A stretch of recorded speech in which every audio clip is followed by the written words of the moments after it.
Dean Norris stars as Cop on the Beat in 1990 whatever's Gattaca next week on Fox. Okay. Did you guys spot Dean Norris in this? Yeah.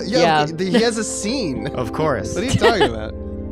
I didn't. It's not like he was in the background. That was my major takeaway of this watch through. Yeah, that was what I was going to ask, is that's of what a great you got film. interested in. Yeah. Well, okay. Well, that's already, I'm intrigued, but let's get the boilerplate out of the way. I've intrigued myself. That's illegal. This is Frame Rate, the show where we rate frames. I'm Michael Swaim. I'm Abe Epperson. And who's our very, very special guest this time? I am Sarah Griffith. Hell Period. Yes. Welcome, Rock Sarah. on. Welcome Thank you. back. And we should also... Yeah, go ahead. I was going to say, I love watching movies and talking about it on this network specifically. Exactly. Well, I figured you'd be a great pick because you're in the middle of your Shooting Threes watch through of The Matrix. And this movie is not unlike The Matrix in some ways. So my mind immediately leapt to you, especially sci-fi. Because I just listened to your take on Matrix Reloaded and was gratified to hear that, much like me, you thought it was dope as hell, because I like it too. It's so good. Oh my God, it's so good. So I thought you might appreciate Gattaca, but we'll find out right after we also shout out Peter Jones, the Small Beans patron who brought you this film. This was a pick the flick, and this is also your signal that people have asked. We did let the pick the flick category go dormant for a while, but it's back, baby. It's back. So you can subscribe to that tier or patronize, however you say that. Mm-hmm. And choose the films that we will cover. Either Michael and I and guest. It's basically your episode of A Frame Rate. You do it. Yep. But don't feed us some bullshit. So far, people have been very responsible with it. Way more responsible than the Gamefully guys get. And we reserve the right, if it's bullshit to us, your shit so hard, we'll veto it and ask for a second suggestion. But in this case, how that will go. We love you, Peter. I know you in life, so I can say that, and it's only a little creepy. And this was a great pick. So let's talk Gattaca. Sarah, we usually kick things off on A Frame Rate by asking the guest, had you seen this before? And what's your historical relationship to this movie? Like just seeing it for the first time on one end of the spectrum versus I watch this every day as I fall asleep on the other end. And then what are your top level thoughts after just freshly watching Gattaca? Okay, so my backstory with Gattaca, pretty short. I think I had heard of this film title, and like that's about it. Yeah. Really, I was I was like definitely a kid when this movie came out, and I don't think it's ever really picked up. Am I wrong in this? Like, I don't think it has picked up a lot of cultural cash over the years. I don't think this, because again, like I was familiar with the title. Cult. It is a bit of a cult classic, but I think that's it. Okay. For science nerds, sci-fi nerds, I think. Yeah, I was actually kind of reading, some people had said online that they watched this in their science class in like 98, 99, 2000, which I guess that makes sense if you're teaching about DNA. But I saved this watch for this morning because I wanted to be fresh. I dug this a lot. I got super into it. It really hooked me. I think it kind of fizzles out at the end. I'm not like in love with how the movie wraps up. Like the last 25 minutes of the movie was, I was able to get into it only because the previous however many minutes of the movie had sold me so well. I was like, I guess I'll allow this. But overall, yeah, I super dug this film. I thought it was really sleek, really sophisticated. There's a lot of shit going on. I enjoyed this film. It wants you to think that about it. Can't you? You can feel that. They Definitely, did a pretty good job for their budget. And they tried to do something that was not exactly what Matrix did, but they did. There have been films that come after it, including films starring Ethan Hawke that are sci-fi that I think borrow from this, like the Department of Corrections with the fedoras or whatever that movie was, where they walk through the magic doors. But yeah, it's a future where it's not very surprising that NASA scientists voted this the most accurate science fiction film ever made. So I just think it's funny that actual scientists are like, That's what we're like. Yeah. We're like Ethan Hawke and Jude Law in fancy suits. Yeah, we're so rad. And no, I'm God sure it's bless about the them. genetic stuff. But yeah, I have a very concrete idea of how it should have ended. And I even thought it projected one ending and then went the other way. So I want to know what intentional. I want to know what Sarah thought a good ending would have been, or is your idea more nebulous than that? Is it just like didn't like how it ended? I don't know, because I did think about this as the credit rolled. I was kind of like, I mean, how would I have ended this film? Because I do kind of think it gets to a point where it is so actually just very interesting watching the conflict that it is a little bit like, I mean, how are they going to resolve any of this stuff? I don't know if I'm jumping ahead by getting specific here, but to me, the worm turned when the brothers reunited and there was like this immediate animosity. And I was like, I just feel like early in the film as well, I felt this. There was a couple of characters. It was the brother and Jude Law that initially I was like, I kind of want to spend a little bit more time cooking with these characters because this is very interesting. And then I think that kind of, not issue I had, but the thought that I had early in the film doesn't pay off at the end of the movie when these relationships come back. And it's a little bit like, okay, but like, I kind of don't get where this is coming from. Like specifically the brothers' animosity and like this, no, I have to be better than you. It's like, dude, It's hilarious to me. You literally won the genetic lottery. Like, what is this anger and upset? And then when the real Jerome kills himself at the end of the film, I also was a little bit like, oh, was I supposed to see this coming? Like, why is he doing this? I could see so many good scenes also about the family dynamics of that situation. Like, imagine a father buying better gifts for like his I would say to go to pivot, like what if he bought more gifts for his son who was conceived naturally? Like he I feels guess bad for him, and it's obvious. because he feels bad for him, but the other son sees it as like, oh, you feel he's more like you than I am. You know, like there's so many ways in which everyone is like pointing a finger, and it is such a fissure in society. It really. But it's more of a tone poem, so instead they do. Yeah. They're like, it's funny to me that they meet. They're like, well, how should we determine who's got a bigger dick? The swimming thing? Yeah, the swimming thing. Yeah. As We're it gonna always be must swimming be. today. Yeah. That's this movie's two like brothers swimming in the sea. That's the medium by which we resolve our differences. Upper this body film strength really and, puts lung like an capacity. underline and highlight on swimming. Like that is the how you determine your value in this world is if you're a good It's a swimmer or not. society. Clearly, Dude, I also love, because it's super simplistic. Like there's some aspects of this we have to admit that are like pretty sophomoric in terms of like sure. design of like symbolism. Like for example, Jude Law is a swimmer and he's silver. You know, it's like, oh, they're the Still same. second best. Yeah.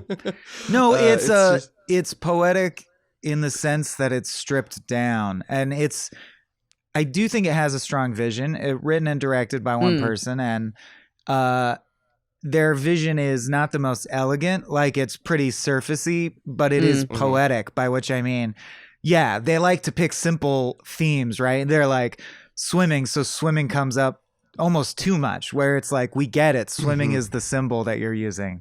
But there's a certain, I like poeticness, and it reminds me of Dark City in ways that I like.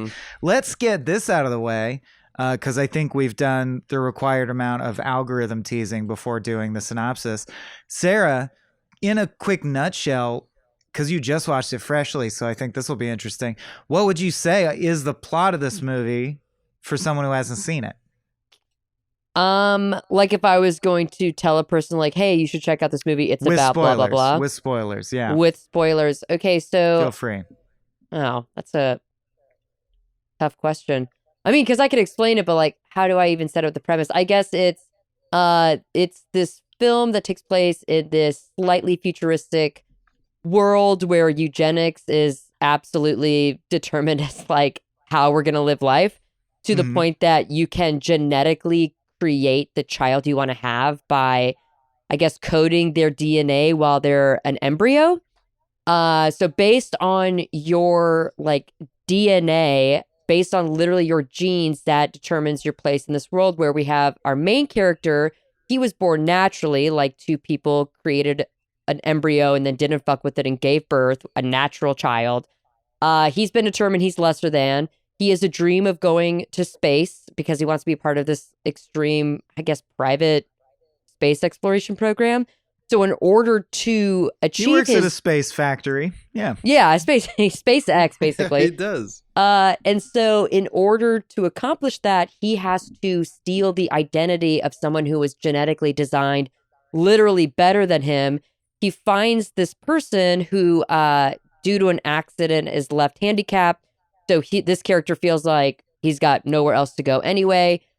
He assumes this identity. He succeeds in assuming this identity. He goes to work for the space exploration place. He is so close to finally getting on a spaceship when there is a murder that happens at SpaceX due to an error on our main character's end.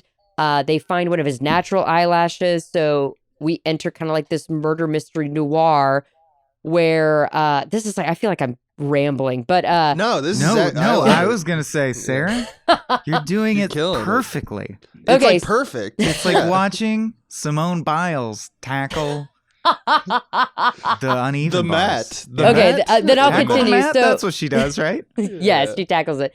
So basically, we enter this murder mystery kind of into the second act. This is the meat and potatoes of the script, where we have our main character who's still trying to continue having his double identity. He doesn't want to risk exposure of who he actually is biologically. We have a detective and the higher-ups looking for who the murderer is. They're trying to find this John Doe person who otherwise doesn't exist at all because our main character has wiped that person off of, I guess, every mainframe he possibly can. I think it's implied he faked his death in one line. Okay, yes. Yeah. That's probably correct. He faked his janitor death because he was just a janitor at SpaceX before he switched identities. Yes, that is probably a good thing to add in this. Our main character develops this love interest to this woman also works at SpaceX. She's also super close in the investigation. So our main character is basically juggling like a double identity, a love story, and now he's afraid that he could be found even guilty of this murder because we don't know who the murderer is. And it could very well be this guy, since the dude who died was like mission control, and he was the one kind of keeping a really close tabs on who everybody is at SpaceX, even down to their biology. This is all going on. It's this huge investigation. There are multiple times where our main character like barely makes it out. He's desperately trying to keep up this double identity to get to space. The investigation comes to a head where they're starting to sample like people's DNA. Our main character had his actual biological saliva swiped at SpaceX.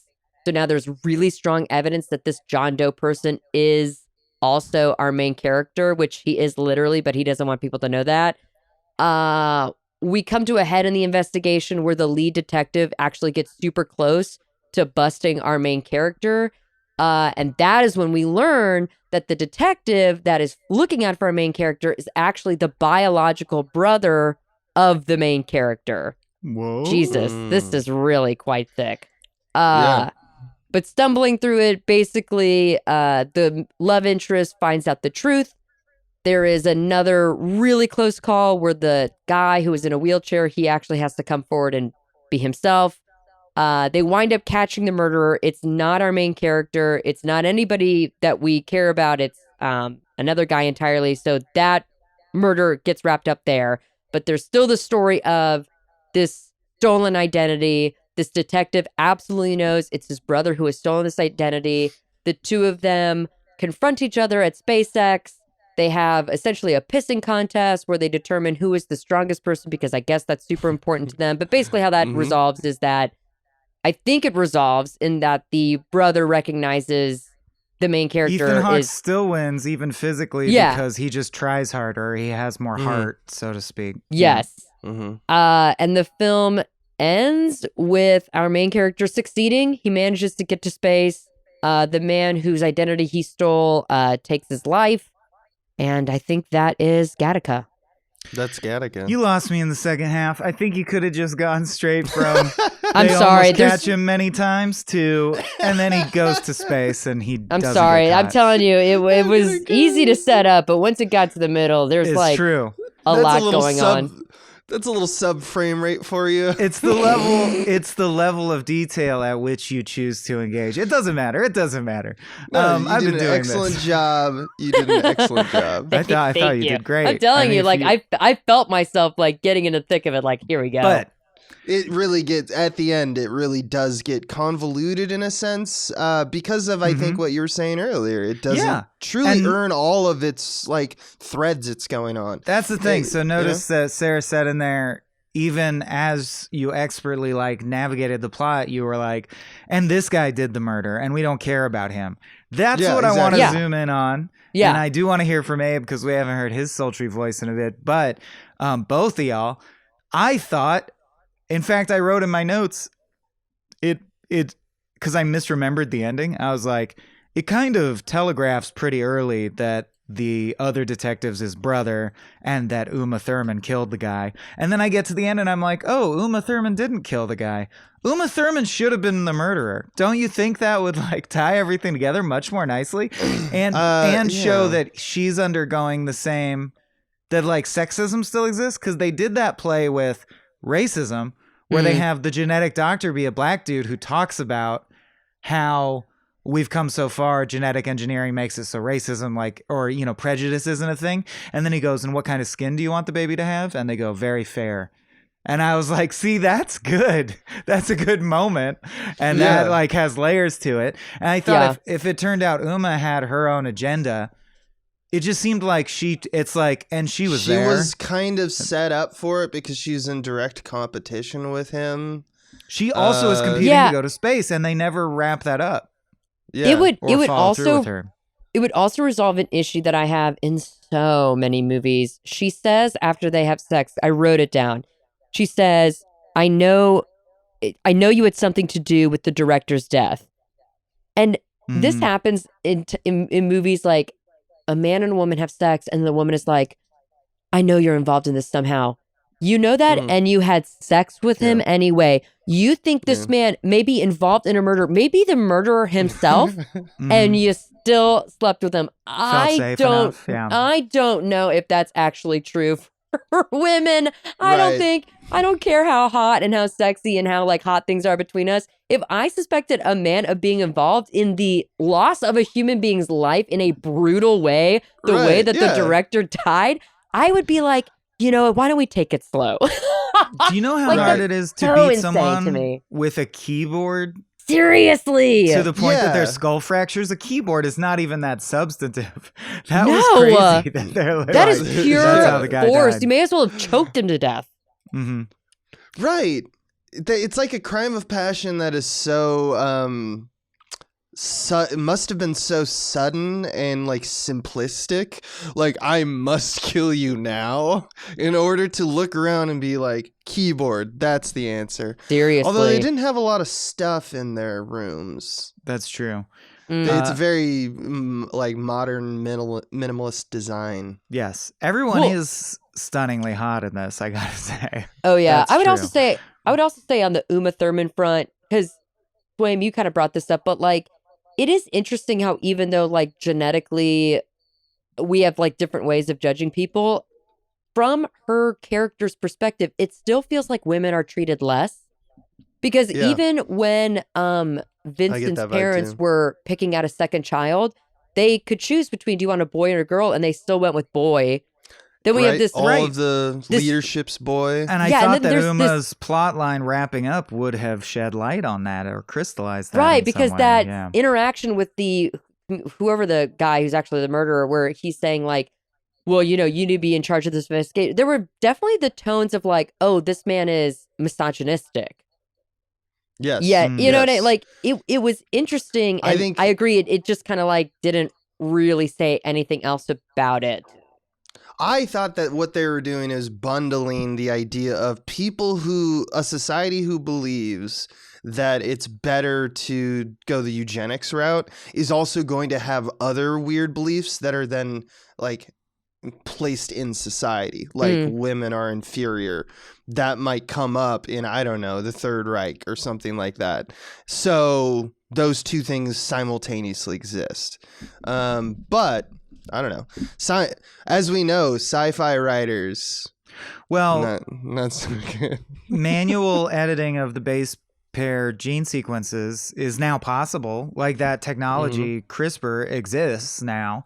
I think someone won the Nobel Prize for that. But the question is, I don't know. It's a pretty, as I agree with the NASA scientists, are like, it's an uncannily grounded near future sci-fi shot that Gattaca called in a really interesting way, insofar as they all drive electric cars, which is definitely going to be the future. We're already in that transition.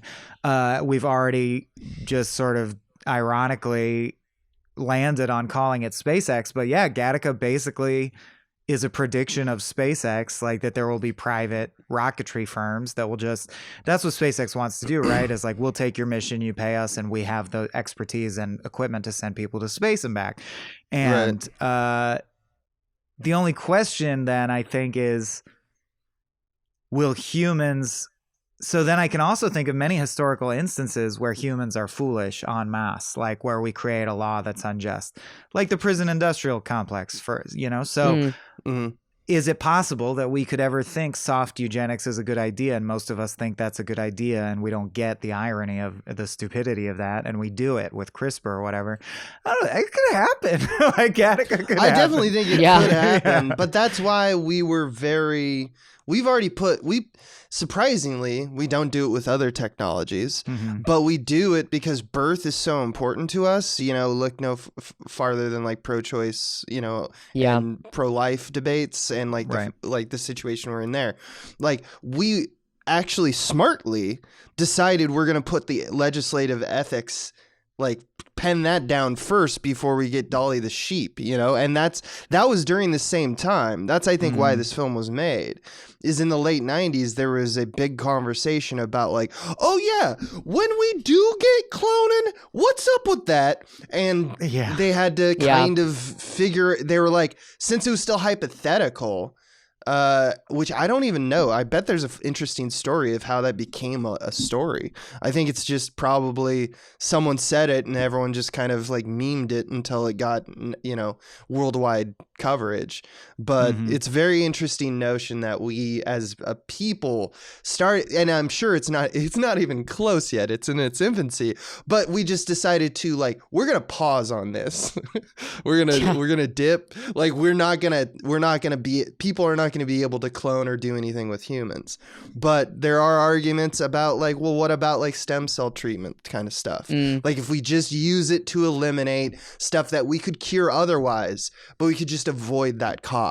They talk about insurance a lot, which is, I think, interesting, just because Gattaca talking about insurance and making that like a main motivation of like why people can and can't do things is such a, like, to me, it's like such a like cultural, like, not the word itself being a dog whistle, but it's indicative of a dog whistle. Like, it's just a bunch of people saying like, because the insurance, look, we're just here to make money, right? That's why we're being like kind of assholes to all the, as they call them, invalids. So I think that there's a lot of notions. What was the other one? Degenerates. Yeah, degenerates, ingenuism. Yeah, degenerates is pretty chef's kiss. The latest cloning news I can find is that they cloned an endangered black-footed ferret, and that's the first attempt and successful attempt at cloning an endangered animal. So there you go. Yeah, so but it's also believed that cloned animals may suffer from subtle long-term health effects that we don't understand yet. That'd be interesting too if you did the whole, did Barbara Streisand's dog dissolve into a puddle of goo or something? No, but her dog passed away, and she was so grief-stricken that she sent that dog's body to, I guess, a cloning factory. And the current, I don't know if it's still she has this dog, but she made a clone of her dead dog. Right. There's but I thought the news beat you were bringing was that it then had a long-term health problem. Oh, I don't know. I mean, I'm sure it's fucked up. Imagine a Gattaca society where suddenly they reveal like anyone whose genes have been altered, you know, it actually cuts 35 years off your life expectancy because of some bullshit we didn't understand about. Like, that feels like the realistic version. Everyone gets LASIK and then 20 years later your eyes fall out, you know? Yeah. Right. Like Yeah, man. really happened. Yeah. We're real dumb. We dive headfirst into a lot of stuff. Well, and it's that alluring makes us, to be genetically it makes perfect, us yeah. wonderful. Look, we scream rockets into space like Mm-hmm. fucking idiots. We're just constantly like moving forward. It's a strength of ours. Right. Also, you walk into a room You with break some some real eggs. monsters. Yeah. Yeah. Now we got some problems. It's funny. I like casually not like study, but I'm very curious about like the history of medicine. And it is interesting, like every year that humans have been every moment that humans have been on this earth, we have been just like cutting off arms to cure leprosy. Like we have always kind of been balls to the wall about like our medicine. Right. Because really like Yeah. I mean, there's only one way to test something. Like eventually, Right. even Yeah. now, And like someone will it be gets like, to the well, I'm point where sick, I'll try it. Yeah. it's like it gets to the point where Right. it's like, I mean, we've blown through like 1,000 mice. We have to have a human being just like fucking go for it finally. Right. We're I wonder where that we're a very assumption- specific, we're a very developed race, species of animals. Yeah, exactly. I mean, we convince ourselves of a lot of stuff. Like we've all had that moment where we're just like we learn about like a medical procedure or something like that. Probably when we're young. We learn about like trepanation or something like that, and it's just like you go, oh yeah, they really were just trying to just break doing bones shit. and stuff. Yeah, they're really just real crude. And then you realize that thought, I think, has a necessary second moment where you realize, oh yeah, we really are animals. We really are doing the best with what we can. And even the medicine and the things that we think are actually like somehow magic are always more cruder than the way we imagine it. I Yeah, wonder if there's that's that weird feeling of when you're a kid of, oh, the doctor is a magic place where they do whatever it They takes heal to you. fix you and nothing bad will happen. And then you grow up and you're like, I have chronic knee pain. They can't ever figure out why. All they do is take x-rays and go, I mean, everything looks okay. $400, Seriously. please. And Have you you're like, considered losing medicine weight? has Like, oh, come fuck's far sake. in some ways and not in other ways. Yeah. It's kind of a mixed bag. It's definitely a journey. And Well, I think it bears repeating that who can swim the farthest is not, you know what I mean? Like the very act of genetically tampering, the great hubris there is saying that we understand in all the complex layers of what make up a quality individual. Like we know what's good. Oh, it's good to have a big lungs and heart and be shaped like this and this color eyes. Like, how would you know? That's the benefit of diversity, is that everyone's actually made up of millions of factors, like your emotional intelligence and all this, Yes. your spatial awareness. Everyone has different, like, who's to say what the best mix is? I think best is an illusion. There's probably no best. There's different. there can't be. There's different complex clusters of characteristics that are more suited to certain contexts or environments or situations than others. Like there's no, everything is what it is. It can't be reduced to that degree. So we are we do, against. but there's a spectrum, right? Because we are like, I don't know, if we could delete the cancer gene, I'm sure everyone would vote to do that or whatever. So we are largely against eugenics on this podcast. It sounds like. Largely. Yeah, Almost. You just Mostly. you just feeling that out before you say your next thing. Is that What? okay? Is that fair to say? Is that okay? I think we're we can anti-eugenics. come on the yes for sure. Yeah. Well, to bring it back to the film, I will say there was a part of the movie, since we're talking about like being judged by medicine or whatever. There was like kind of an early intro. I think it's part of a narration where they're explaining like Gattaca like checks your blood every day, like that's how you get it. Kind of like the whole spiel of like this is why I have to go through these like extreme medical procedures and we have to commit to this so hard. And I will say it did give me a little bit of Republicans who are scared of the COVID vaccine vibes of like, you don't understand. In order to work there, they're going to test my blood and DNA and hair. It's like, all right. Like, okay, thank you. Yeah, or at least the conspiracy side of stuff. Yeah, for sure. It's a lot of plans, like plan that other people will be obsolescent, like that other people will fail, and I have to be prepared. It's that like hoarding culture. Well, and So here's that's a- what driven out of fear. they do crystallize fear. that. Ethan Hawke says, "Is that the only way you can succeed? Is to see me fail?" And yeah, it also, I am realizing, it's basically a longish Black Mirror episode. It's very Black Mirror. in its absolutely. premise, very yeah. that I would say in this film there are 3 episodes of Black Mirror, or 3 like full feature films that I would love to see. I would love to see the Black Mirror episode about 2 brothers. One is genetically quote unquote perfect, and the other one was just born natural, and how the 2 of them navigate their lives with that. It's just like Boyhood, but one is genetically engineered. Yeah. Right. The other thing I would like to see is, yes, the Gattaca plot, basically where a man has to assume another identity in order to get to space, and he has to go through all these DNA loopholes, and there's a murder mystery plot. That is also what I'd like to see.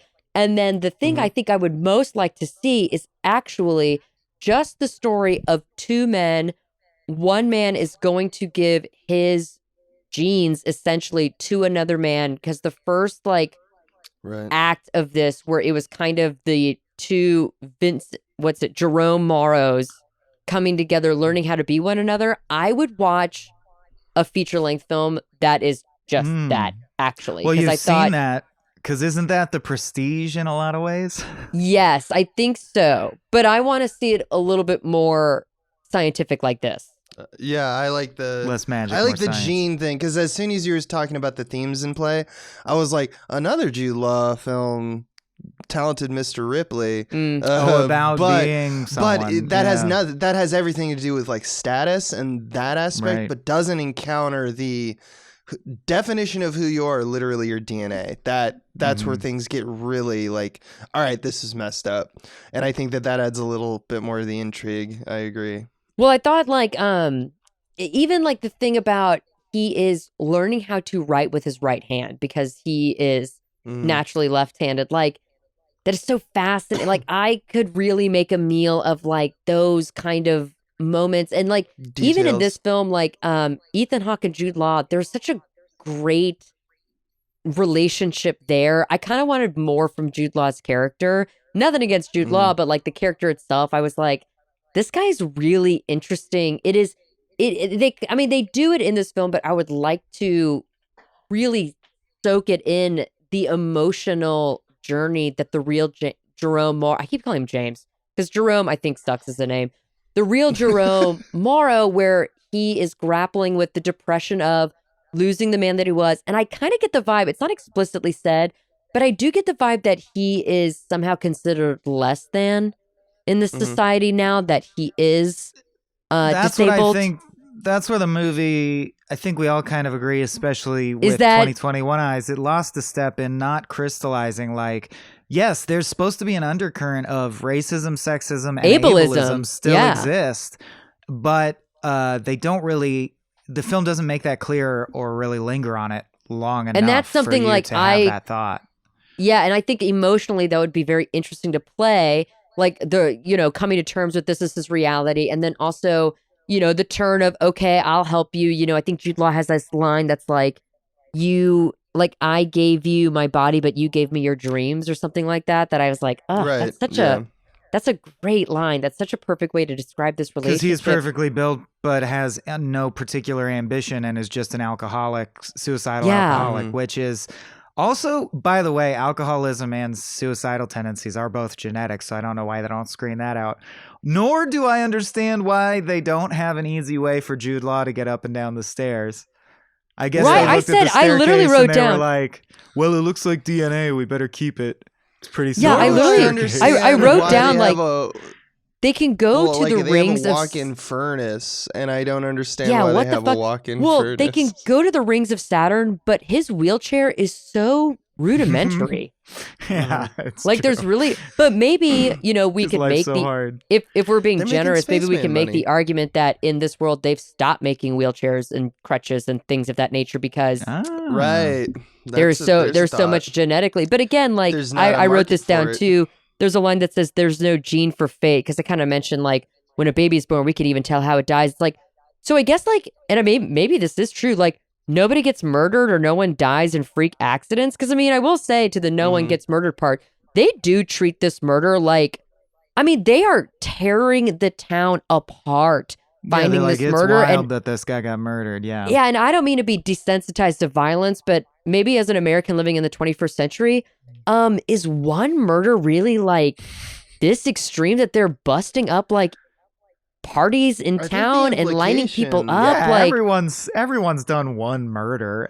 Come on. It's just a little murder. Grow up. Yeah, I thought that they could have explained that a little bit better because I got the sense that they were like Brave New Worlding us, and they were like, actually, we're in a space where not a lot of murder happens. I also agree that there's not a lot of murder in Gattaca universe. Everything's so orderly. There can't be. Yeah. Infrastructure, the way it's portrayed, and like clubbing lifestyles, and like the police are super militaristic.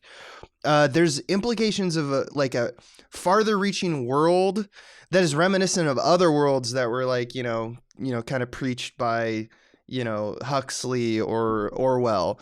And like they're on the fringes of Gattaca, but because Gattaca is so much about just one spaceman and his, pal, it's less about those aspects of society, but they kind of imply it.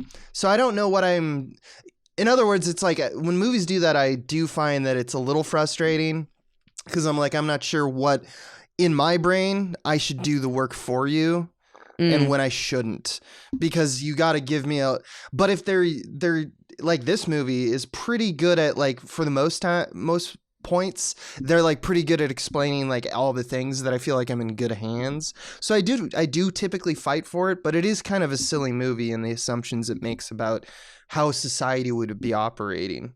Yeah, because I just literally in real time just realized, like, I guess if you can get DNA and scan like even saliva in an eyeball down to a perfect DNA match, I bet that deters a lot of crime from happening because it's like you're immediately going to get caught.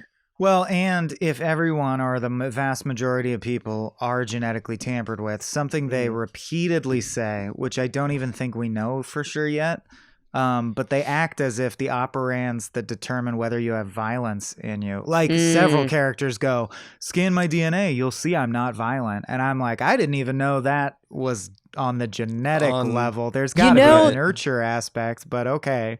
I mean, that is how very little crime, right? If they're that is how we literally domesticated wolves, that we bred the wolves that were docile, like, I'm saying we as if I was there and I did it, but essentially like the theory of how those wolves fuck.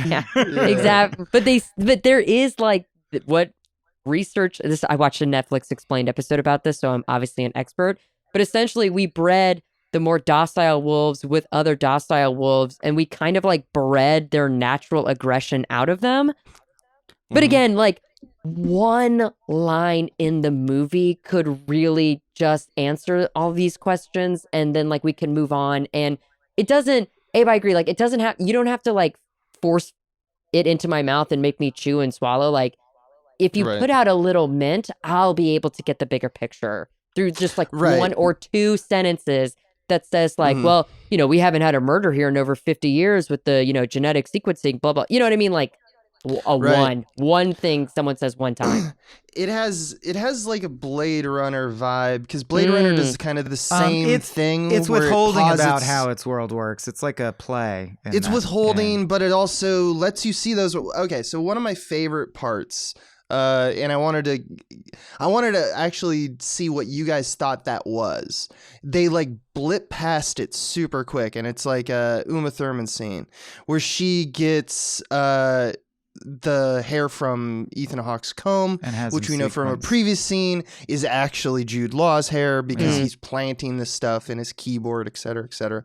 And she takes it to a space where we get a scene where it starts with, you remember, because you guys just watched, but it starts with a woman who is like has supposedly kissed a man and is trying to find out their genetic like stock, like how quality the stock is. And Uma Thurman is doing the same thing. What is this place? It's the futuristic equivalent of finding someone on a dating app and then looking at all their socials and seeing if you like them.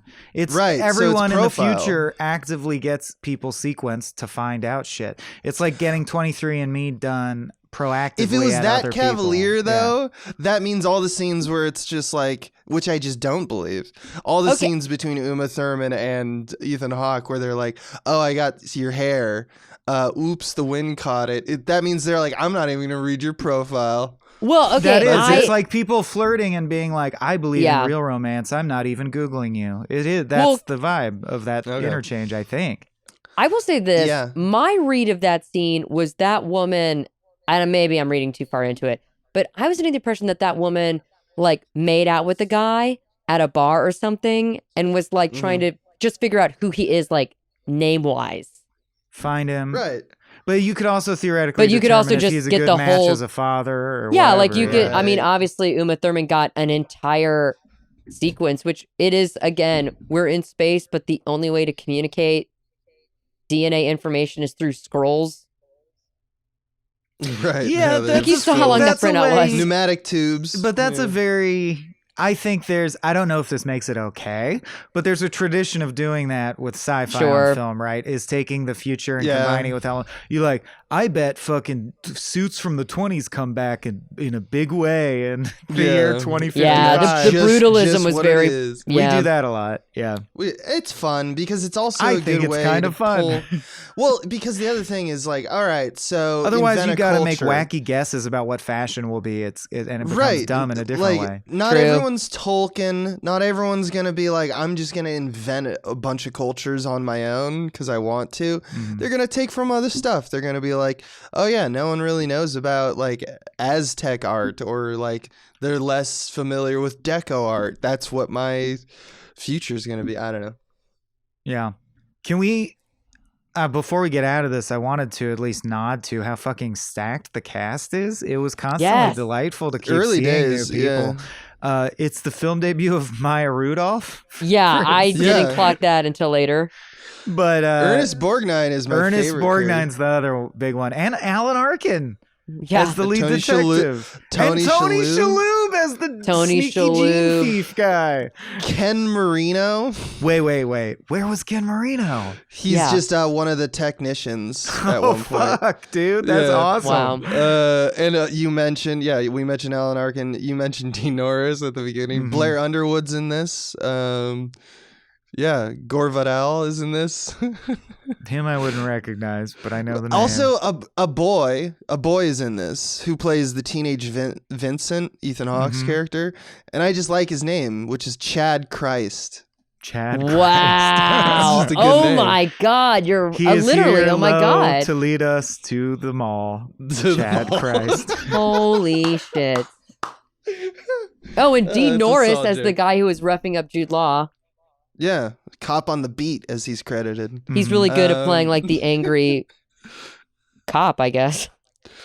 Yeah, he always plays like just a hothead, right? Yeah. He's got that I kind think of we have- face. Oh, and he's good Yeah. at being on to you. I'm on to you. Yeah, I'm on to you. I did actually, I did like that scene a lot. I like that the real Jerome is like, yeah, I work at Gattaca. What the fuck do you like the insistence? I It's enjoyed kinda that. cool. Relying on No, case- it's a great scene because it's also Yeah. layers. It's also his insecurities. It's also his frustration with the way society is and how it treats, like and Yeah. it's people are ageist. Yeah. disabled. You know what else? And- If you watch Gattaca and you're thirsty for poignant insights on those topics in a more robust way, I also realized of Mice and Men does that. Like it's sneakily, I mean, of Mice and Men is obviously about discrimination, especially against the mentally handicapped, but it sneakily has like one guy who's too old to be any good and on the farm anymore, and one black dude who faces over racism, and it does this weird like Captain Planet thing where there's a different kind of prejudice epitomized by different character arcs, and in a really thoughtful, deep way that I really like Gattaca, but I wish it went further in that direction.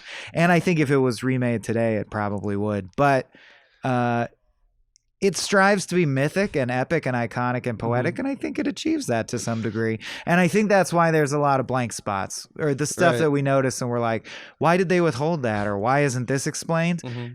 I get the feeling that it's an attempt to be poetic, to be like, let's not say too much. It just is that way in the future. You know, we don't have to explain it. And it's very effective. I just think like I will also say that the movie's only like an hour and 46 minutes. I could easily be watching this for like 2 hour 15, 2.5. It would be a great miniseries. There you go. That's what I was gonna That's say. what you're gonna say? Yeah. It really I mean, a reboot. like, I don't know why. Yeah. I mean, they here's the thing. What was it? I'm probably wrong. It's Peacock. I think Peacock did Brave New World. Brave New World. Oh, yeah. okay. And we've tried these kinds of We're doing things Foundation before. now? We're doing Raises with Wolves. Raised by Wolves is Foundation, good. Raised by Wolves, Foundation. Like, there's a lot of these near future kind of more social leitmotifs that are a lot more... you know what? Like, they're everywhere. But also, I don't know if any of them do well, which is crazy. So go support sci-fi. I was going to say, let's make an official Small Beans prediction that within the next 5 years, Gattaca will get remade as a big budget sci-fi series, because I could really see that happening. I could really, and I would watch it too. It could be good as hell. Yeah. Yeah, because this world is so interesting, albeit problematic, but the problematic elements makes the conflict. Like, I mean, it's like, I think it's very relevant. I think it could be done in a really smart way. I think they have like, I mean, I thoroughly enjoyed this film. You know, if we could just stay in this attitude, yeah, I would watch the shit out of it. Can I jump ahead and talk about something that I also got a little bit confused by towards the end? Sure. Yeah. Because I kind of mentioned like the last like 30 minutes of the movie kind of fell apart for me. I wrote down a lot of questions that started with why, which is frustrating that I'm able to understand this movie. And then like, I feel like right at the end, there were some things that were thrown at us that I was like, I don't track this. And one of the things that I didn't track is, I mean, first of all, right out of the gate, my very first note I wrote down was nice cock. Because that doctor at the beginning with the P test is like, favorite scene. Yeah. Dude, love it. But I actually weirdly love how it comes back, that this doctor later comes back and he's like, my son is also genetically imperfect. And obviously he like has known all along that. He also has a huge dick. Also, he's been staring at his dick because he's like, by the way, right? I Yeah. can tell you're genetically engineered because you hold your dick with the wrong hand, which is Everything's so presumptuous. It's like which I like. Dick is the core of their relationship. Yeah, in a seriously. way. I liked that aspect of it, but the thing that I missed, why was Vincent just feet away from finally going to space? And we've seen all the extreme measures he's taken not to be found out, including crossing a street blind, essentially. Why did he just go ahead and pee in the cup? Like, I wrote down, why did he just not give a fuck right at the end there with his urine? And almost was like defeated and like, well, let the record show, like, I did everything that I could and I was as good as anybody else. It's like, whoa. We get so close to getting on the spaceship and all of a sudden this character's like, you know what? Fuck it. I didn't understand why. Oh, I thought he knew he was caught. Happened. Like he had no fake urine on him, so there was no way. Well, right, I understand that, but I don't understand why. You just thought he gave up. He didn't make more of an effort to get out of that. Like the way he gets out of. Because we've seen multiple times where he like bullies people into backing off. He's gotten out of situations like this over and over. Blood fucking switch with the vial. I thought that was so bold. Amazing. It seems like coming up on a peak test that he obviously does at the urine. Like, I don't know. I just thought he would have a little bit more fight in him, especially given that he's so fucking like not even like a, hey man, listen. Like I don't know. I was confused by that choice as a character because it just felt like, oh wow, he really is just gonna go quietly. Mm-hmm. Yeah, I like that he becomes resigned when he knows he's caught. I do like that aspect of the scene. The motivation leading up to that, I didn't get. I think it's just like sometimes you make mistakes is probably what they're saying, but it's like, well, for the moment that in your screenplay that you have it so that your protagonist gets caught, like that should feel like a wholly motivated, even if it's circumstantial and like serendipitous, it still should be like a bigger moment. They just kind of yada it, which I guess is another thing that because I had this similar reaction to you, Sarah. And there's parts I like about the ending and parts I don't. And I think I echoed most of what you've said so far. But there's this indifference that the movie has. Like, it just kind of says, like, and then he went to space.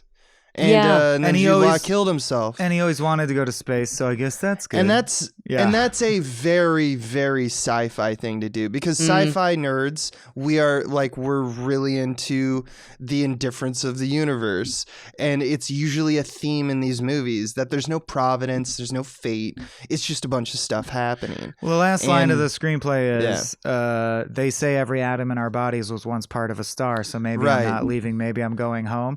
Which is like Midnight Mass. That's bullshit, just well, that's the motto of all sci-fi nerds. That's just the general thrust of, I wish I was in space. I want to explore space. It's like Neil deGrasse Tyson. It's like being in the womb. Star stuff. It's like, okay.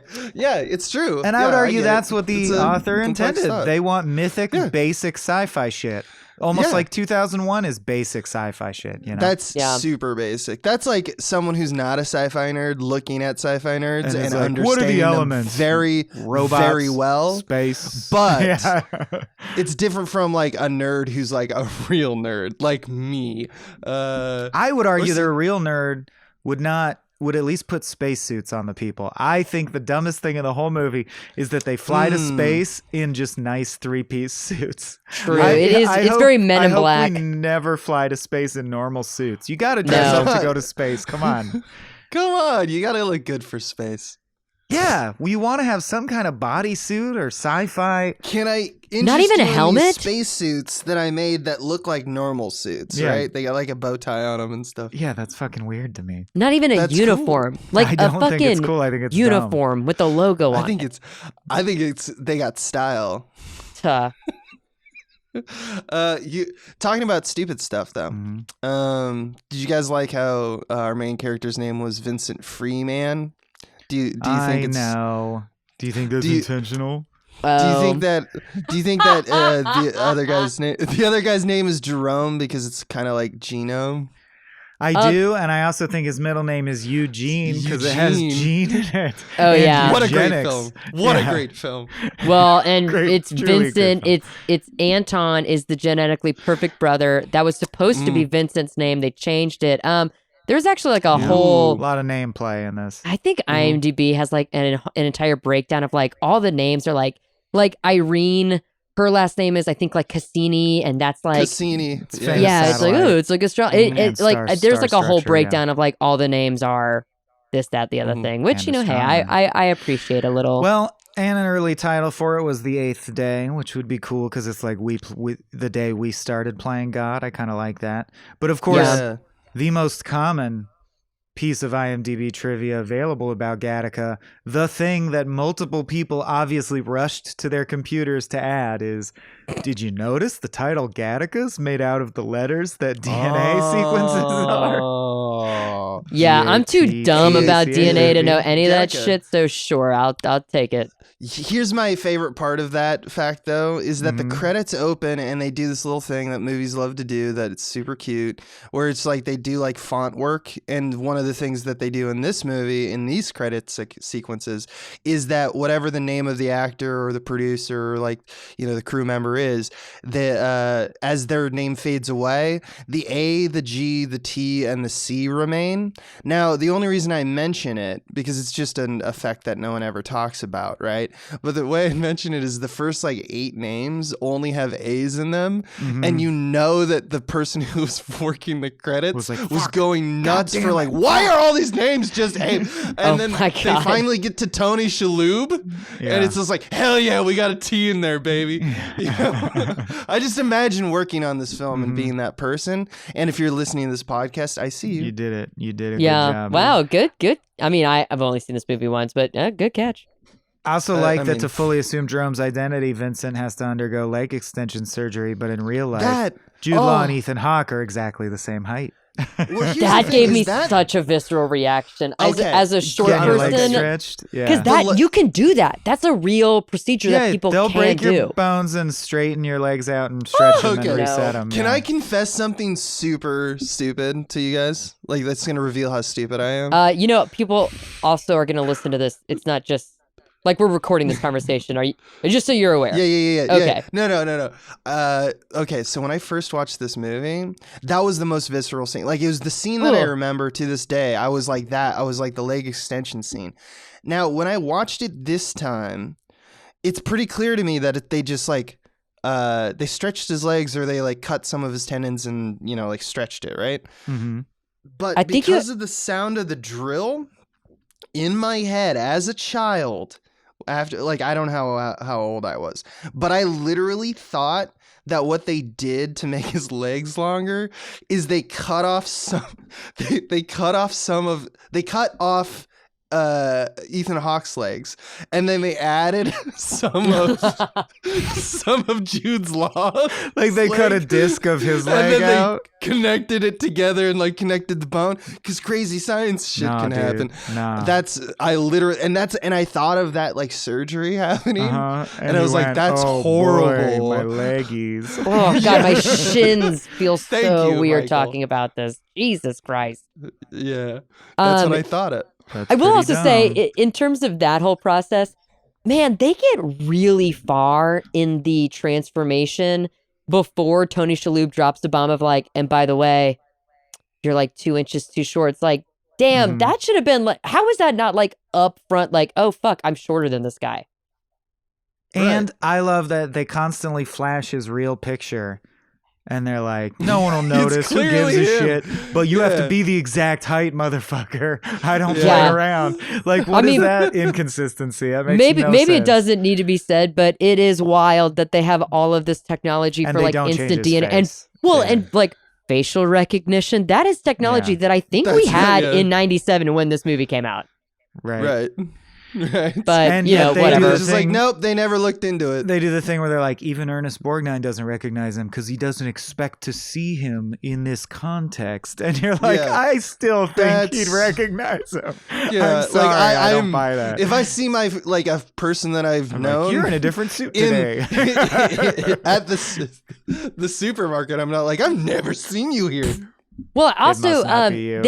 they explain kind of midway through the film that Ethan Hawke has been dyeing his hair because there's that scene with Jude Law with the hair dye, whatever. Yeah. If Gattaca had ever once tested a strand of Ethan Hawke's hair, that would show up, would it not? Or maybe they're just not looking at maybe they're just testing Yeah. the follicle itself. No. But I'm almost positive that if your hair is dyed and if strand of your hair gets away, people can see that this is an artificial color on top of. Am I Yeah, crazy? they could, but there's only one. But they never find his hair. True. Oh, Other right. than his Because eyelash. He's it's just dying it always to Jerome's pass the hair. old yeah. eyeball Well, I mean, test. I know Yeah. I would fail that test immediately because my hair sheds plenty throughout the day. It would not take the one eyelash. It would be like literally at my office chair. Right. Like the Exactly. back of my chair, I used to have to take like a fucking lint roller to it every week because so much hair would be caught in the follicle. I would be like sitting on That's- top of a wig. Well, yeah, Right, but that's- ultimately that's the why they idea show that he this- can... Go ahead. Well, that's why they show the scenes of him like vigorously rubbing. Yeah, like, I don't mean and to like scrubbing. nitpick this movie because I mean, But yeah, it would be near impossible to be completely like none of your skin, falls off. The and you're, ultimate like, suspension of disbelief is that he gets away with it at all, ever. Right, I right. agree. True, but yeah, I think truly. we just accept that because they're like, that's yeah, the I'm premise of down. the I'm movie. down to Yeah. just take it as it is. He goes through a lot of bullshit to make it you're right. work. Yeah, you're absolutely right. You cannot stop yourself from shedding all DNA material. Mhm. Yeah, there's just no way. Well, I did kind of, when the saliva was tested from the cup, I did have a moment of like, oh, yeah, wait a second. You Obviously, can't drink no- out of cups. Yeah. nothing Yeah. about this that would actually.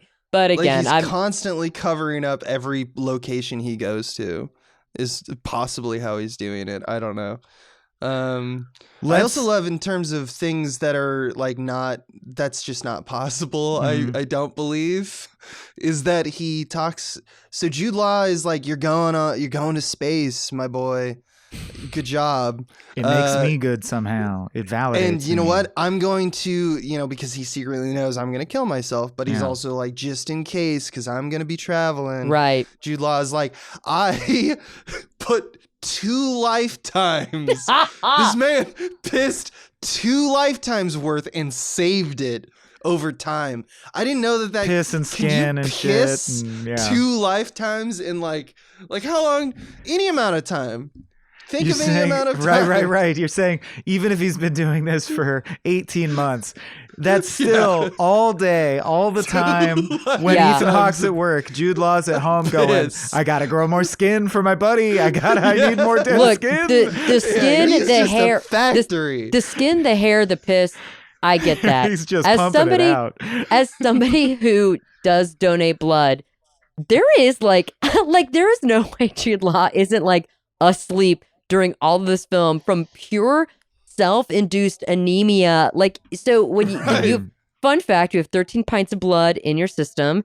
You can lose up to 2 and still survive. Like, you can lose up to 3 and still survive. 2 is like pushing it, but normally when you give blood, you give 1 pint. If you can do it, you can give 2, but it's pretty much 1. And then you have to you can't give blood back to back because it'll fucking knock you on your ass. I mean, it's like it's not tough to recover from, blood tests and giving blood or whatever, but like that was something I thought of. It's like, Jude Law, how are you still awake? Like, and how are you? And you also operating drink. at all. Oh, like they talk about how there's a yes. problem with you contaminated all the samples because you're hammered all the time. It was all those even, blood vials that I was like, oh, brother, that would suck to do that, man. I hope he's getting paid a fuckload. Yeah. No, I hate it. I don't think anyone likes it. That was the legs was very visceral. The blood was also very visceral because I just I know oh God, that's got to be uncomfortable and exhausting, like literally exhausting. Yeah, he needs iron. My man needs spinach and red meat. He's just pounding it, just pissing away. Do you think there's do you think there's cum samples? Like, just in case. I wonder about that. I doubt it. I doubt it because you don't need it, and it doesn't seem like the kind of the society is pretty routine. Even at one point, his brother, the detective, says I think just our typical piss and hair test will do. Yeah. And then of course we have the pushback from Alan Arkin is no.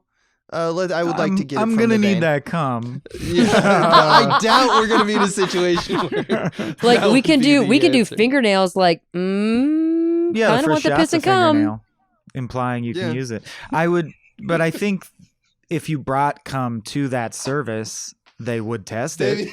I think oh my God. That awkwardness. They're like, yeah, this works. This works. It has DNA in it. He's like, dude, I'd rather do that than to have a needle stuck in me, right? I guess but so. you could Yeah, just do an eye. You could do an eyelash. Depends on the or a day, I fingernail. guess. Depends how I'm feeling. Yeah. Well, generating cum is notoriously unpleasant. You don't want to do that. Yeah. I hear it's really painful if you have a penis and you do it. It's I hear hard. it hurts. Yeah. I find it fine. You grit your teeth, you get through it. Speaking of which, I think that's the end of the podcast. Good. I'm glad we can end it on it. On cum the image of note. someone painfully coming, just hating it. And that doctor being like, God. whoa, Nelly, quite a Nelly. specimen you got here. You're going Your to balls. space, my friend. Bang. Your zoom. Your testicles are unlike anything I've seen before. Oh, wow. Oh my God, look at that hog. Your cock and balls are exquisite. All right. Children. Well, we're children. We're children. Your cock and balls are exquisite. We're out. Thanks, Pete. Thanks, Peter. Thank you, everyone. And thanks, everyone Thank you, who Sarah. supports us over at patreon.com/smallbeans. Sarah, where can people find you in particular and your unique comedic voice? Well, also on Small Beans, you can That's check true. out Shooting Threes, for Rough real? Stuff, Casting Curious. I'm all over that bitch. And then you can follow me on Twitter at SK_Griffith. And from there, I post anything worth seeing. So follow me. That's the one. Awesome.